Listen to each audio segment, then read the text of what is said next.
ಮೈಸೂರಿನ ಚಾಮುಂಡಿ ಬೆಟ್ಟದಲ್ಲಿ ಕಿಡಿಗೇಡಿಗಳ ಕೃತ್ಯಕ್ಕೆ ದೊಡ್ಡ ಅನಾಹುತ ಆಗಿದೆ. ಅರಣ್ಯ ಸಿಬ್ಬಂದಿ ಹಾಗೂ ಅಗ್ನಿಶಾಮಕ ಸಿಬ್ಬಂದಿ ರಾತ್ರಿ ಇಡೀ ಕಾರ್ಯಾಚರಣೆ ನಡೆಸಿದ್ದಾರೆ.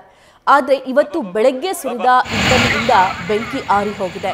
ಹೀಗಾಗಿ ಬೆಟ್ಟಕ್ಕೆ ಸಾರ್ವಜನಿಕರಿಗೆ ಮುಕ್ತ ಪ್ರವೇಶ, ಉತ್ತನಹಳ್ಳಿ ರಸ್ತೆ ಸಂಪರ್ಕ ಪ್ರಯಾಣಿಕರಿಗೆ ಮುಕ್ತ ಅವಕಾಶ ನೀಡಲಾಗಿದೆ. ಜೊತೆಗೆ ಬಂದ್ ಮಾಡಿದ್ದ ತಾವರೆಕೆರೆ ಗೇಟ್ ತೆರವು ಮಾಡಿದ್ದಾರೆ. ಇನ್ನೂ ಕೂಡ ಚಾಮುಂಡಿ ಬೆಟ್ಟದಲ್ಲಿ 2 ಅಗ್ನಿಶಾಮಕ ವಾಹನಗಳು ಬೀಡು ಬಿಟ್ಟಿವೆ.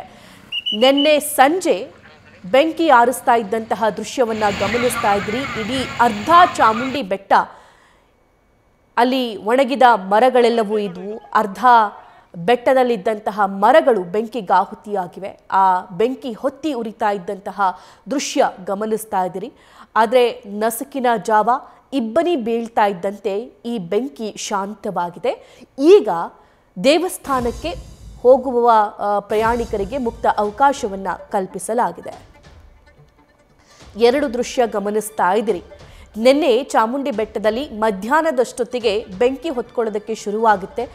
ಈ ಬೆಂಕಿ ರಾತ್ರಿ ಆಗ್ತಿದ್ದಂತೆ, ಸಂಜೆ ಆಗ್ತಾ ಇದ್ದಂತೆ ಒಂದು ಅರ್ಧ ಚಾಮುಂಡಿ ಬೆಟ್ಟವನ್ನು ಆವರಿಸ್ಬಿಟ್ಟಿದೆ. ಎಷ್ಟು ದೂರ ನೋಡಿದ್ರೂ ಕೂಡ ಅಲ್ಲಿ ದಟ್ಟ ಹೊಗೆ ಬೆಂಕಿನೇ ಕಾಣಿಸ್ತಾ ಇತ್ತು. ಬೆಂಕಿ ಆವರಿಸ್ಕೊಂಡಿರೋದೇ ಕಾಣಿಸ್ತಾ ಇತ್ತು. ಮೈಸೂರಿಗರು ಭಯಭೀತರಾಗಿದ್ರು. ಮತ್ತೊಂದು ಭಾಗದಲ್ಲಿ ಗಮನಿಸ್ತಾ ಇದ್ದೀರಿ, ಅಗ್ನಿಶಾಮಕ ಸಿಬ್ಬಂದಿ ಎಷ್ಟೇ ಹರಸಾಹಸ ಪಟ್ಟು ಬೆಂಕಿ ನಂದಿಸಿದ್ರು ಕೂಡ ಕಂಪ್ಲೀಟ್ ಬೆಂಕಿ ನಂದಿಸೋದಕ್ಕೆ ಅವರಿಗೆ ಸಾಧ್ಯವಾಗಲಿಲ್ಲ. ಆದರೆ ಇವತ್ತು ಬೆಳಗ್ಗೆ ಮಂಜಿನಿಂದ ಕೂಡಿದಂತಹ ವಾತಾವರಣ ಇತ್ತು. ಇಬ್ಬನಿ ಬಿದ್ದಿರೋದ್ರಿಂದ ಆ ಬೆಂಕಿ ಎಲ್ಲೆಲ್ಲಿ ಬಿದ್ದಿತ್ತಲ್ಲ ಅಲ್ಲಲ್ಲೇ ಶಾಂತವಾಗಿದೆ. ಹೀಗಿದ್ರೂ ಕೂಡ ಸದ್ಯಕ್ಕೆ 2 ಅಗ್ನಿಶಾಮಕ ವಾಹನಗಳನ್ನು ಸ್ಥಳದಲ್ಲೇ ಇರಿಸಲಾಗಿದೆ. ಯಾವುದೇ ಅನಾಹುತ ಆಗಬಾರದು ಅನ್ನುವಂತಹ ನಿಟ್ಟಿನಲ್ಲಿ ಮುಂಜಾಗ್ರತಾ ಕ್ರಮವಾಗಿ ಇರಿಸಿದ್ದಾರೆ. ಸದ್ಯದ ದೃಶ್ಯವನ್ನು ಅಂದರೆ ಇವತ್ತು ಬೆಳಗಿನ ದೃಶ್ಯವನ್ನು, ಮಂಜು ಮುಸುಕಿದ ವಾತಾವರಣದ ದೃಶ್ಯವನ್ನು, ಇಬ್ಬನಿ ಬೀಳ್ತಾ ಇರುವಂತಹ ಆ ವಿಜುವಲನ್ನು ಗಮನಿಸ್ತಾ ಇದ್ದೀರಿ.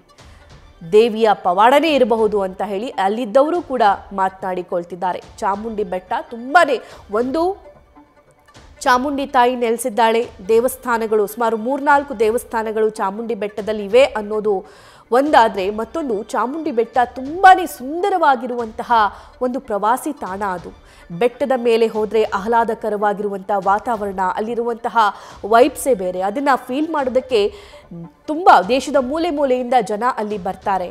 ಬೆಟ್ಟದ ಮೇಲೆ ಇರುವಂತಹ ತಾಯಿಯ ದರ್ಶನವನ್ನು ಪಡಿತಾರೆ, ಹೊರಗಡೆ ಬರ್ತಾರೆ, ಕುತ್ಕೊಳ್ತಾರೆ, ಒಂದು ಸ್ವಲ್ಪ ರಿಲ್ಯಾಕ್ಸ್ ಮಾಡ್ತಾರೆ. ಇನ್ನು ಆ ಚಾಮುಂಡಿ ಬೆಟ್ಟಕ್ಕೆ ಹೋಗುವಂತಹ ದಾರಿ ಇದೆಯಲ್ಲ, ಅದೇ ತುಂಬಾ ಸುಂದರವಾಗಿರುವಂತಹ ದಾರಿಯದು. ಆ ದಾರಿಯಲ್ಲಿ ಹೋಗ್ತಾ ಇದ್ರೆ ಹಾಗೆ ಹೋಗ್ತಾನೇ ಇರಬೇಕು ಅಂತ ಅನಿಸುತ್ತೆ. ಇದೆಲ್ಲವನ್ನು ಅನುಭವಿಸೋದಕ್ಕೆ ಸಾಕಷ್ಟು ಪ್ರವಾಸಿಗರು ಬರ್ತಾರೆ. ಸೊ ಅಂತಹ ಸ್ಥಳದಲ್ಲಿ ಕಿಡಿಗೇಡಿಗಳು ಬೆಂಕಿ ಹಚ್ಚಿದ್ರು ಅನ್ನುವಂತಹ ಮಾಹಿತಿ. ಆದರೆ ಸದ್ಯಕ್ಕೆ ಆ ಬೆಂಕಿ ಶಾಂತವಾಗಿದೆ. ಸ್ಥಳದಲ್ಲೇ ಅಗ್ನಿಶಾಮಕ ಸಿಬ್ಬಂದಿ ಬೀಡು ಬಿಟ್ಟಿದ್ದಾರೆ. ನ್ಯೂಸ್ ಫಸ್ಟ್, ನಿರ್ಭೀತಿಯಿಂದ ನಿಮ್ಮ ಪರವಾಗಿ.